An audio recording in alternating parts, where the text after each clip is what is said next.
Muy buena noche, bienvenido de nuevo a su programa Acción Positiva. Muchísimas gracias por estarnos acompañando de nuevo. Hoy vamos a seguir tocando temas que creemos muy importantes para la población de Guatemala e incluso para la población de otros países, porque tiene que ver con lo que es un Estado de Derecho, con lo que es esa independencia de poderes que existe en las democracias y obviamente con la expectativa o lo que siente el ciudadano que está sucediendo en su país. Porque para que un país salga adelante, el pilar es el ciudadano, y el ciudadano tiene que estar muy bien en su sensación, en su percepción de cómo su gobierno está funcionando.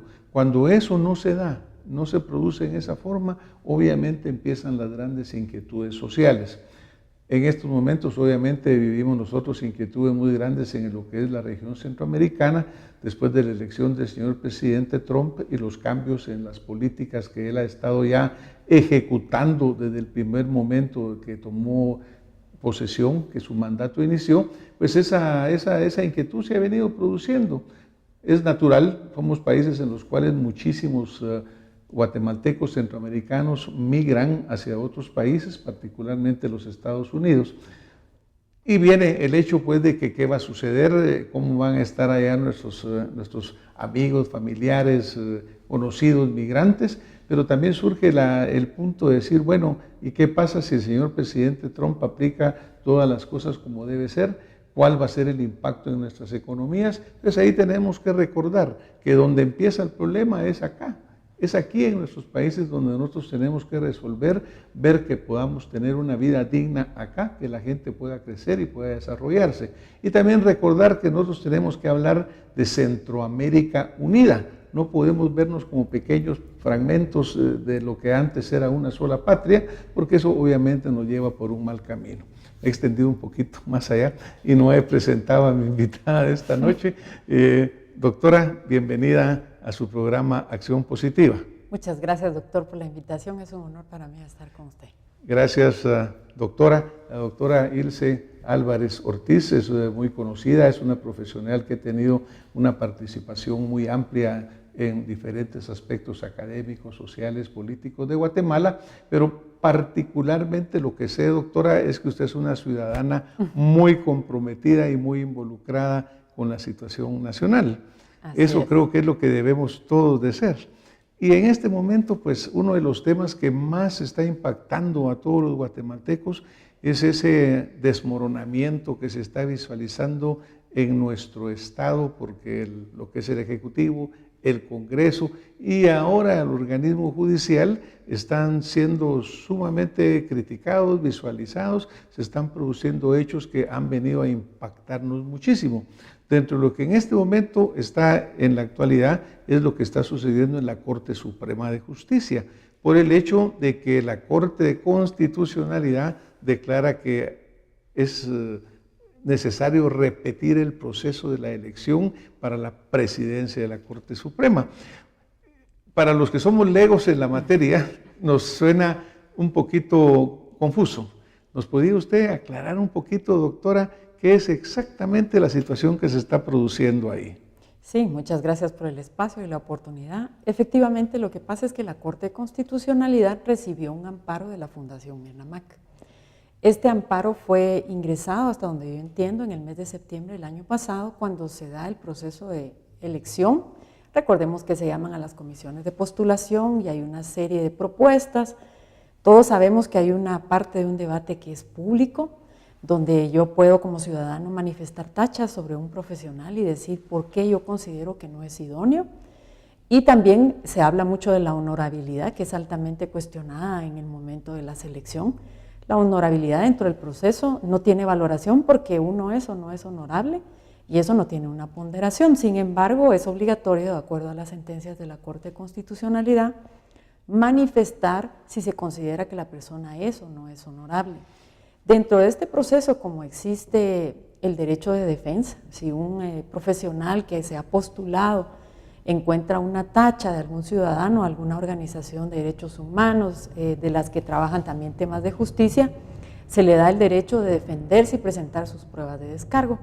Posteriormente ya la comisión decide quiénes son las personas idóneas para integrar esta nómina y recordemos que se van haciendo en relación a puntuaciones.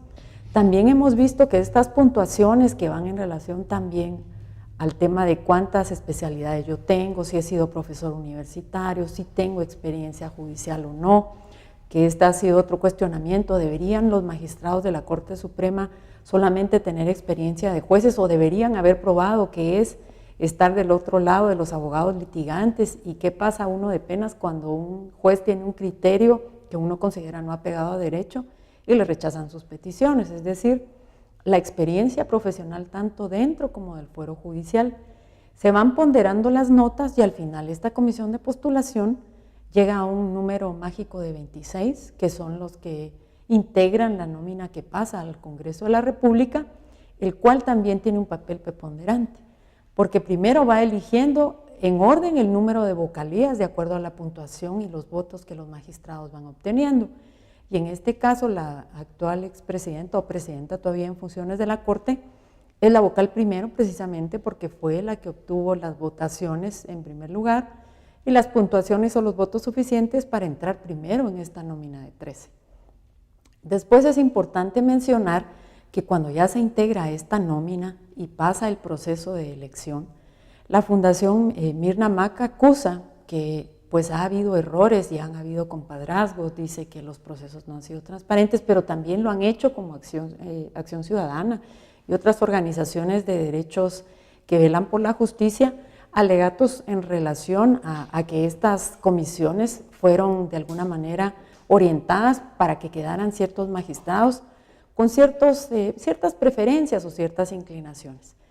Y de ahí que vino el cuestionamiento, y todos recordaremos que hubo un primer pronunciamiento de la Corte de Constitucionalidad, donde veíamos votaciones 3-2, 2-3 en algún momento, donde veíamos que se suspende la toma de posesión de los magistrados, los cuales ya no iniciaron el 13 de octubre como se acostumbra, sino tuvieron que esperar a que la Corte decidiera si iba a ser repetida la elección o se iba a aceptar la elección como estaba y se iban ¿qué iba a hacer la Corte en realidad? Esa era la duda del momento. Cuando al final la Corte decide, nuevamente con una votación reñida, que deben tomar posesión los magistrados que han sido designados por el Congreso, ya existe la tacha del antecedente de este pronunciamiento y las sociedades civiles que verifican temas de justicia pues estaban a la expectativa de que se fiscalizara altamente cualquier tipo de procedimiento que se ventilara dentro de la Corte Suprema. Cada año, aproximadamente en el mes de agosto, septiembre, empieza a hacerse la propuesta para el inicio del nuevo gobierno del presidente de la Corte Suprema de Justicia y organismo judicial. Esta es convocada por el presidente en funciones, en este caso sería, como ha salido en la sentencia de la Corte, el magistrado vocal primero, que también ha sido la presidenta de la Corte. Y la parte importante es indicar que de acuerdo a la Constitución y al texto literal, es necesario y obligatorio que los magistrados titulares estén presentes en la sesión. Y aquí quisiera hacer una mención interesante porque el otro día escuché en la radio el pronunciamiento de un señor diputado que manifestó que y entonces cómo quedábamos con el tema de la elección del actual presidente de la Corte de Constitucionalidad si el día que a él lo designó la Corte Suprema de Justicia como su representante ante la Corte de Constitucionalidad había una integración con un suplente o dos. Pues vale la pena recalcar que el texto constitucional es para elegir al presidente de la Corte Suprema de Justicia, no así en cualquier otro acto administrativo donde ellos pueden integrar de acuerdo a la ley de los organismos judiciales.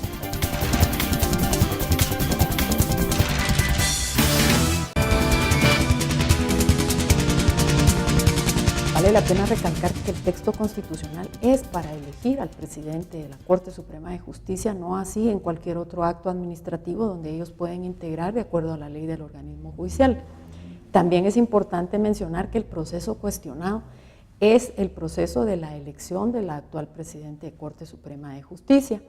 Este fue un fallo muy emblemático, porque si bien es cierto que el amparo fue presentado en septiembre, ya tiene ahorita una resolución final, y se declara nula pues la elección porque hubo un vicio, hay votos razonados de 2 magistrados, abstención de 2 magistrados y un señalamiento oportuno de una institución que plantea el amparo y han habido cuestionamientos. Si podía esta institución, no siendo un ente directamente afectado, plantearla, pues a criterio de la Corte de Constitucionalidad sí, porque no solo le reconoció la calidad para demandar, sino le otorgó el amparo en definitiva. Y esto ha traído consigo que nosotros estemos viendo la orden de repetir esta elección de manera inmediata con un plazo fulminante.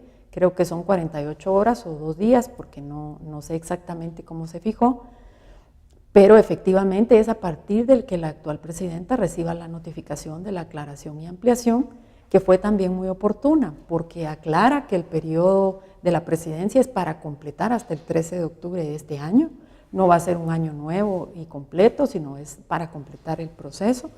También nos hace la mención de que todo lo que la presidenta en funciones, cuando ella estaba en la presidencia, resolvió, es válido y tiene efectos legales, lo cual es pertinente y adecuado, porque no va a crear un espacio de vacío jurídico sobre que ella haya resuelto. Y pues adicionalmente llama al orden a los magistrados de la Corte Suprema de Justicia que respeten el procedimiento constitucional. Tienen que estar electos debido a que todos sus pares tienen que votar y tienen que estar los 13 magistrados. Ahora, interesante, doctora. Mire, primero, qué bueno que la Corte reconoció, pues en este caso fue la Fundación Mirna Mac la que presenta, y usted mencionaba el hecho de si es parte afectada o no. Pues yo creo que la Fundación Mirna Mac es una de muchas organizaciones que representan a la sociedad civil, y es obvio que cómo no va a estar interesado o afectado el pueblo. Entonces me parece que es un buen precedente o un buen algo que quede en el récord, que el pueblo está siendo afectado con este tipo de decisiones. Ahora, por ejemplo, no debe haber sido de oficio por parte de alguno de estas organizaciones judiciales o la Corte de Constitucionalidad o la Corte Suprema señalar lo que señala la Fundación Mirna Mac, porque si fue obvio esto para una fundación social o civil, no debió de haber sido eso un hecho evidente para los que sí saben de leyes y ellos haber actuado inmediatamente. Pues yo creo que no, la Ley de Amparo, Exhibición Personal y de Constitucionalidad es muy clara. El Tribunal de Amparo responde a una petición de alguien que pide algo. Y en este sentido, lo primero que se califica es si quien lo pide es quien lo puede pedir. Y yo voy a traer a colación, ustedes recordarán aquel famoso amparo de la abogada Fischer en el tiempo del presidente Pérez Molina, cuando ella se presenta y dice que quiere un amparo provisional, porque ella como ciudadana siente que está afectada la presidencia y la gobernanza del presidente Pérez, y obtiene un voto 3-2 a favor de este amparo provisional. Sin embargo, la Corte de Constitucionalidad revierte este fallo provisional y deniega los definitivos. Y dice que no, que ella no es una legitimada activa porque ese era un interés personalísimo del presidente. Es decir, la propia Corte, cuando hace sus calificaciones, revisa quién se lo pidió y si considera que es pertinente la petición y es adecuada la persona para el planteamiento. Ahora, en este sentido importante, digamos, la Corte de Constitucionalidad admitió para su trámite el amparo. Yo desconozco si dentro de la ventilación del amparo alguien dijo, no, la Fundación MAC no puede ser. De hecho, está ampliamente reconocida en los foros de asociaciones que defienden temas de justicia. Ha tramitado a nivel internacional casos emblemáticos como el Diario Militar, cuestionado por unos, pero al final con condena internacional para el país. Casos muy difíciles.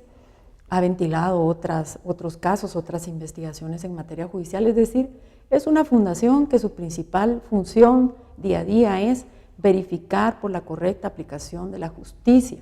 Y vale la pena mencionar que la justicia penal es la que más resiente la sociedad civil. Pues yo creo que es muy importante ese tema porque hablábamos con usted antes de cámara lo que ha venido cambiando en nuestra historia judicial, en nuestra historia como país, porque antes era un hecho impensable que esto hubiera sucedido. Sí. Nadie se atrevía a denunciar, nadie se atrevía a señalar. Obviamente el hecho de que ahora los medios sociales abren una tremenda ventana de opinión, porque ahora cualquier ciudadano o grupo de ciudadanos puede expresarse, puede mover, puede hacer tendencias, lo que antes no sucedía. Dentro de todo esto, el guatemalteco mira en el Ejecutivo, pues incluso familiares cercanos al señor presidente están siendo cuestionados, incluso podría ser el mismo señor presidente. Vemos más de 23 diputados en procesos de antejuicio, los cuales ya están caminando o han sido aprobados. Y ahora pues salta este problema acá en el organismo judicial. ¿Cuál es su sensación de lo que está sucediendo en cuanto a la, no sé si la palabra es correcta o no, la certeza jurídica que los guatemaltecos tenemos en nuestro Estado de Derecho? Porque también el Estado de Derecho ha sido vulnerado cuando se ha señalado que no hay dependencia entre los poderes. Y resulta que el Ejecutivo interfiere con el Congreso como nombró a X jueces trata de interferir, el caso de la magistrada Blanca Stalin que está siendo objeto de mucha duda, porque se habla de muchas presiones, de muchos compadrazgos, de muchas amistades. ¿Cuál siente usted que es esa sensación que el guatemalteco, cómo interpretaría usted lo que está sucediendo como ciudadana? Yo creo que hay tantas noticias en el medio que ya no saben cuál cubrir primero, porque todas son muy importantes.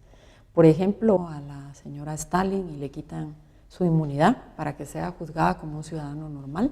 Es un tema muy político, pero también tiene una arista jurídica dentro del sistema judicial. Sería el tercer magistrado de la actual Corte Suprema de Justicia que por una u otra razón está siendo sindicado, cuestionado y probablemente separado del cargo. Y esto, ¿qué es lo que llama la reflexión? Que entonces quisiéramos decir, ¿habría valido la pena otorgar o no el amparo que se había pedido cuando habían sido designados los magistrados hace más de un año o no? Y ese es el cuestionamiento que las redes sociales y la sociedad civil se hace. Ahora, como no podemos hablar de especulaciones, lo que ocurrió es que al final, por razones de seguridad jurídica y definitividad, pues la Corte de Constitucionalidad decidió dar luz verde a los que habían sido designados en las nóminas y por esa razón vemos nosotros ahora que todos los magistrados tomaron sus cargos y ahora notamos que están siendo cuestionados estos magistrados en el ejercicio de su función. ¿Qué piensa un ciudadano? Bueno, por fin a todos nos llega la justicia, dice la gente. Es impensable pensar que un presidente iba a ser removido del cargo, que iba a salir la gente a protestar, que una vicepresidenta iba a renunciar del cargo, iba a ser procesada en los tribunales de justicia. Hemos visto ministros, hemos visto funcionarios judiciales de alto rango, un actual magistrado de la actual Corte que ya ha separado de su cargo, procesado.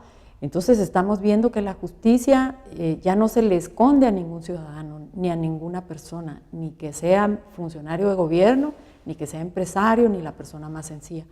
Da la sensación de que no importa donde yo esté, voy a ser objeto de persecución si me porto mal. Y así es como debe funcionar el sistema penal y persecución.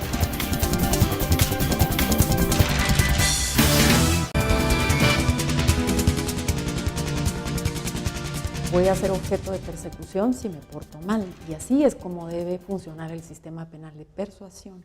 Uno de los rechazos más grandes que tenemos en la ciudadanía es ese derecho de antejuicio. Yo sé que ese es tema de un programa, discutirlo ampliamente, ¿no? Sí. Pero, por ejemplo, casi todos los que atraviesan esto dicen, mire, yo estoy dispuesto a aclarar mi situación. Yo no tengo nada que esconder. Entonces, ¿por qué se aferran tanto al antejuicio? Porque solamente seguir un proceso de antejuicio puede llevar meses. Hay diputados que llevan ya hace rato. Primero es un costo muy grande porque todo esto representa pues, mucho gasto en el sistema judicial, etc. ¿Y por qué no verdaderamente, si no hay ningún temor, uno, quitar el antejuicio? Y luego, la verdad que la gente que está siendo señalada y cree o puede demostrar que está limpia, simplemente debía decir, miren, no, yo renuncio a ese derecho y lo hago. ¿Por qué aferrarse, por qué esconderse atrás del antejuicio si no tienen ninguna culpa? Fíjese que ha habido un debate sobre si yo siendo funcionario de gobierno puedo renunciar a este derecho inherente que yo tengo en relación al cargo. O como que es inherente al cargo. Y la razón es que hasta donde yo entiendo en el debate jurídico no se puede. Para que a mí me quitaran el derecho del antejuicio o yo renunciara al derecho del antejuicio, tendría que renunciar al cargo, porque al perder el cargo pierdo la inmunidad. Es decir, no existe una figura o no se contempló a la hora de trabajar la ley de antejuicio que el funcionario pudiera renunciar a ese privilegio constitucional y legal y someterse ahorrándole al sistema el proceso sumario de investigación, que en realidad ellos no van a ver culpabilidad o tipificación de delitos, sino solo van a establecer si existiría la posibilidad de que pueda, al finalizarse una investigación, una responsabilidad legal penal. Claro. Es importante mencionar que estos derechos están establecidos en la Constitución y había un gran debate sobre el tema de los alcaldes, si los alcaldes podían o no renunciar al antejuicio, si podían o no eliminarse el derecho de antejuicio de los alcaldes, pero como la Constitución sigue vigente. Y las reformas que se estaban o que se han estado presentando incluía esa renuncia, pero los señores del Congreso dijeron mantengámoslo y no se abrieron. Yo creo que eso es malo, porque esa población que ahora está tomando acción, está participando, está señalando, está muy en contra de ello, porque si dicen, si no tienen nada que esconder, ¿por qué se aferran a ella? ¿Por qué se protegen atrás de? Yo creo que es un tema bien importante que habría que resolverlo para que el guatemalteco tenga plena confianza en sus instituciones. En este momento, si sacáramos la encuesta, no sé exactamente si existe o no, pero estoy seguro que estarían muy bajos en la percepción del guatemalteco el respeto hacia las instituciones, lo cual es terrible, porque la institucionalidad tiene que ser muy fuerte, doctora. Sí, yo recuerdo que siempre hemos oído esos comentarios y el tema de la dignificación de las profesiones. Nuevamente traigo a colación que el día viernes 3 de febrero del 2017, esta es la primera vuelta para elección de presidente, Tribunal de Honor y Tribunal Electoral del Colegio de Abogados y Notarios de Guatemala. Y es muy importante porque quisiera mencionar que este presidente y el miembro del Tribunal de Honor van a formar parte de la comisión de postulación que por norma constitucional se integra para elegir al siguiente fiscal general de la Nación el año próximo. Pero también tenemos este año la elección del director del Instituto Nacional de Ciencias Forenses de Guatemala. ¿Y por qué digo esto? Porque este instituto es el que crea la prueba científica que justifica la inocencia o culpabilidad de las personas dentro de los procesos penales. Aquí se tocan temas muy sensibles del sistema de justicia y quisiera mencionar, integrado por el presidente de la Corte Suprema de Justicia, quien además preside, y normalmente cuando uno preside tiene voto doble en caso de algún empate o alguna decisión importante. Está el ministro de Gobernación, el Instituto de la Defensa Pública Penal, y tenemos también al fiscal general de la Nación integrando el Consejo Directivo del INASIF. 3 presidentes de 3 colegios profesionales, el de médicos, el de abogados y el de farmacéuticos, con votos igualitarios, quienes deciden dentro de los que se postulan quién va a ser nuestro siguiente director. Y por eso, digamos, quien preside debe ser una persona sobre la cual la ciudadanía no tenga ninguna duda, que la persona genere confianza solamente con escuchar su nombre. Y el problema surge, digamos, cuando estamos pensando hacia un año, que nuevamente se llame a la comisión de postulación y se integre con los decanos de las facultades de Derecho del país, y se mande a llamar al presidente del Tribunal de Honor del Colegio de Abogados y al presidente de la Junta Directiva del Colegio de Abogados y Notarios, escuchando cómo se manifiestan sobre los temas de elección y selección. Hay 8 planillas en esta ocasión, probablemente arriba de 25,000 colegiados activos, y pues cada uno tendrá una intencionalidad. Y nuevamente diciendo, preside el presidente de la Corte, es decir, el presidente de la Corte es una persona que debe por sí misma generar confianza. Y por ejemplo, pues todo este proceso de las comisiones de postulación, las elecciones del Colegio de Abogados, ya ve que han sido tan señaladas, pues porque ahí se menciona que responde a los intereses de este a los intereses de los otros, lo cual es legítimo que la gente responda a interés de ciertos grupos, siempre que estos grupos sean legítimos, ¿verdad? Claro. Porque a veces se pregunta uno, ¿y por qué es tanto el interés en ser presidente de la Corte o ser el presidente del colegio o de otros? Es por eso, porque existe ese acceso muchas veces perverso de manipular elecciones. También el Procurador de Derechos Humanos también está para ser electo. En fin, yo creo que, por ejemplo, del caso de la elección para el fiscal, entiendo que ahí es donde también participan los representantes de las facultades de Derecho. Los decanos de las facultades del Derecho constituidas. Pero muchos de ellos no tienen estudiantes. Y son únicamente en papel. Este ha sido un tema muy polémico de discusión. Sin embargo, como la Constitución no hizo distinción, no es darle distinguir, efectivamente son citados de acuerdo a la convocatoria y son responsables públicamente, porque recordemos que ahora hay una presión social increíble cada vez que se reúne una comisión de postulación. Están pidiendo que hagamos elecciones públicas, donde toda la prensa ingrese, la sociedad civil pueda revisar, pueda ver si se hacen señas, pueda ver si se ríen, si se ponen de acuerdo en algo. Entonces hay una fiscalización tremenda, ya no es como antes, que estas sesiones se hacían en algún lugar y que pues la sociedad civil no las vigilaba. Ahora se van subiendo al internet cada uno de los procesos, se van grabando, se van videograbando. Cada uno de los currículums de las personas que aplican se suben al internet, se piden electrónicos precisamente para que si yo tengo la oportunidad pueda verificarlo. Por ejemplo, ahí aparecer un título académico o un grado académico que yo no tengo, la gente me señalara, no, la licenciada no tiene ese grado académico. Creo que es buenísimo abrir esa transparencia. Y los medios de comunicación facilitan muchísimo. Recordemos que ahora en las redes sociales, a través de un tweet, de un Facebook, de un Instagram o de un WhatsApp, todos los muchachos se comunican inmediatamente. Y lo ven miles o millones de gente. ¿Sí? Doctora, ya estamos desafortunadamente muy cerca de terminar este programa, porque quisiéramos seguir hablando con usted tanto tema tan interesante. Pero, ¿cuál sería el mensaje más importante que usted quisiera dejarle a nuestra audiencia? A esa audiencia que de veras vive preocupada por su país, que de veras a veces siente que vamos adelante, a veces siente que estamos retrocediendo, a veces más retrocediendo que adelante, a esa esposa, a esa hija, a esa madre que le matan a su hijo en un bus por estar trabajando y queda impune. ¿Qué mensaje usted le quisiera dejar? Yo quisiera decirles que tienen el derecho y la obligación de ejercer la petición pública del sistema de justicia, que todo el mundo debe acudir a los tribunales de justicia y hacer valer sus ponencias, que también tienen la obligación de informarse y todos tenemos la obligación de vigilar los procedimientos, que cuando veamos algo que está fuera, tenemos que reconocer que está incorrecto y por lo tanto nosotros debemos ser los primeros que demos el ejemplo con exigir nuestros derechos y hacerlos valer frente a los tribunales de justicia. Muchísimas gracias, doctora.